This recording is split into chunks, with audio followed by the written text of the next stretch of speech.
Hey guys, Eternal here. I thought since I was on my way to my friends, gonna hang out, I thought, hey, it'd be a good idea to do the anime theory about Lubbock and the leader from Night Raid. So instead of tonight, because I'm gonna give you guys another review about that later on. So here are my reasons. Here we go. Throughout the anime series, Lubbock has always had a crush on the leader of Night Raid. She has been his number one.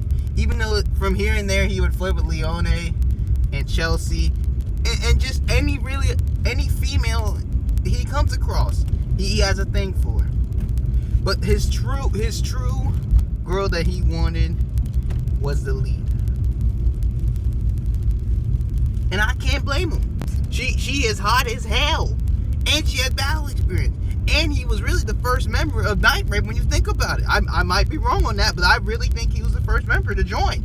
Because when they went through his backstory, before Tatsumi and everyone else went into the tournament, or at least before Tatsumi joined the tournament to get money for his village, it was a flashback of Lubbock. He was rich, he was well off in his family, doing really well. And then, he meets the leader. But she was very young before she joined the Imperial capital. And then from there, it was love on first sight. He fell in love with her right then and there, and then just decided to just give all his wealth and everything, just leave everything behind for that one woman. And that is some true dedication. That is some dedication.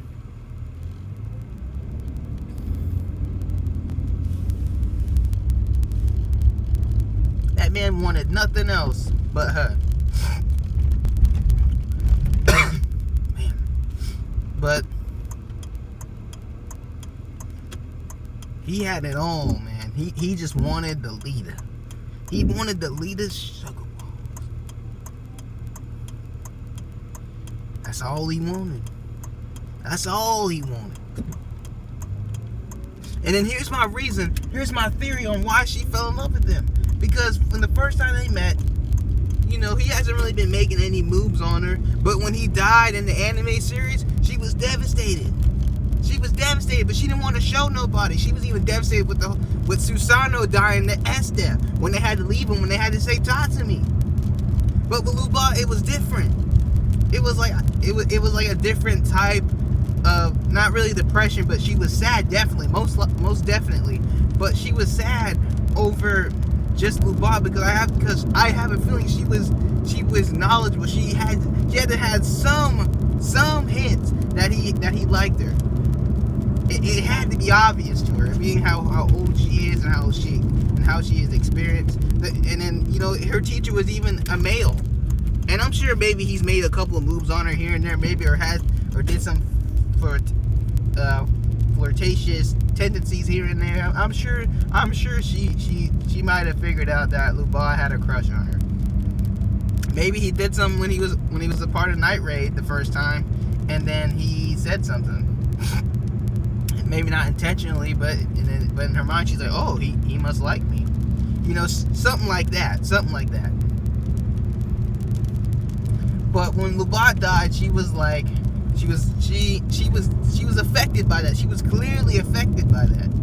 But like always, she puts the mission before her own needs. And she's like, we need to press forward and deal with the Prime Minister and the capital and S-Death. We can worry about other stuff later. We can worry about that later. But right now, we gotta focus on S-Death and the rest of them. We gotta focus on them. And I'm like that. Not a lot of people can really do that. Realistically, not a lot of people can just put the mission before their feelings. Like if someone they loved and deeply cared for died like that, some may not have even been able to push forward like that. But she's seeing the greater good of what they were doing, not as a unit, but as individuals and what they're giving up to make this revolution possible. That's awesome. And she shortened her own life, which used that special move that she used for Susanoo, which made sense because Akame got killed is an anime series that will kill off anybody in a drop of a hat. The characters we go close to, they will kill them on the spot. It won't even be a contest. They'll say, oh, you may like akame, dead. Oh wait, you like Lubao or you like Tajimi, dead. Like with Shelley, man, everybody was getting to know Shelley. We were getting to know her backstory, getting to know everything. But then at the drop of a hat, right when we think everything's okay, bam, she gets taken out like that. Like that. But in the end, when I read the manga, Lubao's death was so different from the anime. It was so drastically different. It wasn't even funny. Like Chibi Reviews said, if you can't animate a series right, don't do it. But Lubao in the manga, he freaking tricked the Prime Minister's son. He duped him in. He lost one of his ball sacks to a bunch of pliers. And even then, he still managed to KO this man. Still managed to KO him. And then in the end, he was like, I'm going to make my way back to Night Raider, but most of all, I'm going to make my way back to Najenda. Wow, I actually remember her name. But one of the wild hunt niggas came through and dealt him in. But he treated him like a warrior. He's like, I admire that passion, that drive to survive from one warrior to another. But I gotta do you, man. And that was it. That was the end right there. But that little sequence, that little segue right there, that right there showed that his love for Najenda was so strong that he's like, I'm just a guy with one ball sack, and yet I want to do you in. I want to give whatever I have left to you. That right there, man. Ladies would go crazy if they had a man like that. Ladies, like that right there. You got a man who lost one of his ball sacks, and yet he still wants to make it to the end of the day just to see you and be able to be with you. Man. That right there. I can't say nothing. I can't say anything more about how good that really is. That determination, that quality they have right there. He went through hell, getting tortured and everything. But at the end of the day, he probably survived that most likely just to see Najenda at the end of the day. And the sad part is he didn't get to see it. And that really sucks. That really sucks.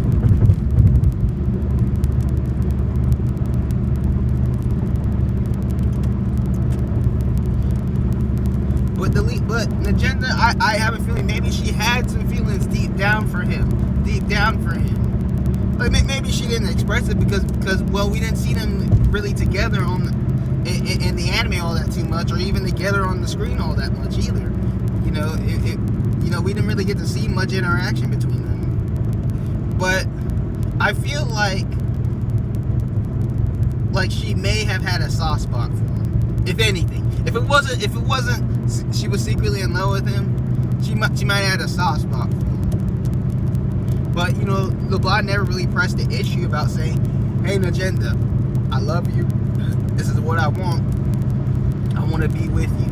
Maybe not now, but when we do the capital M, when we take them out and make this revolution, will you marry me or will you be with me? That's it. If we could have just saw that, but, you know, anime here and there, they'll do a confession, but then right on the same episode, but then they'll cut it out, so then you'll have to tune into the next episode to see it. So they'll probably do something like that. But I have a feeling that she really did care for him. She really did love him. She really did have something for him. But we didn't get to see all that. We didn't get to see that interaction of them together, really. I mean, some can argue that maybe she had a thing for Susanoo. Even though she saw him as a tool, you know, their interaction. They worked as partners, side by side. And usually the leader is solo. I get the feeling that she's like a solo cat. But she's also the leader. You know? People could say, oh, maybe she had a thing for Susanoo, even though he was an imperial arm. I mean, that's debatable. I'm not going to say that's not. Someone can have some really good theories on that. Hey, go ahead. But I think that Najenda, she had a soft spot for him, either she knew what was going on with Lubbock, or maybe she... Hold on a second. Or maybe she didn't even know. That's a possibility as well. Maybe she didn't even know Lubbock had feelings for her until Tatsumi told her, because Lubbock and Tatsumi, they were like brothers. They told each other everything about themselves. So when Tatsumi told Najenda about Lubbock's death and how he loved her and cared about her, I'm sure it was shocking to her. Or maybe she already knew. We didn't really get to see it unless I missed it. Because I'm oblivious sometimes, but maybe I missed it while reading the manga. Maybe I skimmed through something I thought was unimportant. Because at the time I was more worried about Estef and Tatsumi and just that overall fight. Seeing if it would be very different from the anime. I still haven't got to it yet, but I'm going to. But I may have skimmed through it. If people, I'm pretty sure that Najenda's probably commented on that. But those are my reasons of why I think Najenda maybe had some hints to Lubbock having feelings for her. Because I really think that they would have worked out, because Lubbock knows Najenda probably inside and out, being the first member and being deeply infatuated and in love with her. I really feel like that he would know what she would like, honestly. And I feel like he could probably be a good boyfriend, but you'd have to get his perverted tendencies out there, at least when it comes to other women and, yada yada. But I think that was just him buying time, since he couldn't really get an agenda. He was just saying, well, Leona and Chelsea, they ain't bad looking women. I might as well, I might as well. Something like that. But, I mean, that is my theory on Lubbock and Najenda. And in conclusion to that, I feel like if Lubbock did survive that and the revolution gets solved, I feel like she would give him a chance. I feel like she would. I mean, what does she have left to lose? I mean, But that concludes it, guys. I want to give you guys another anime theory. I think.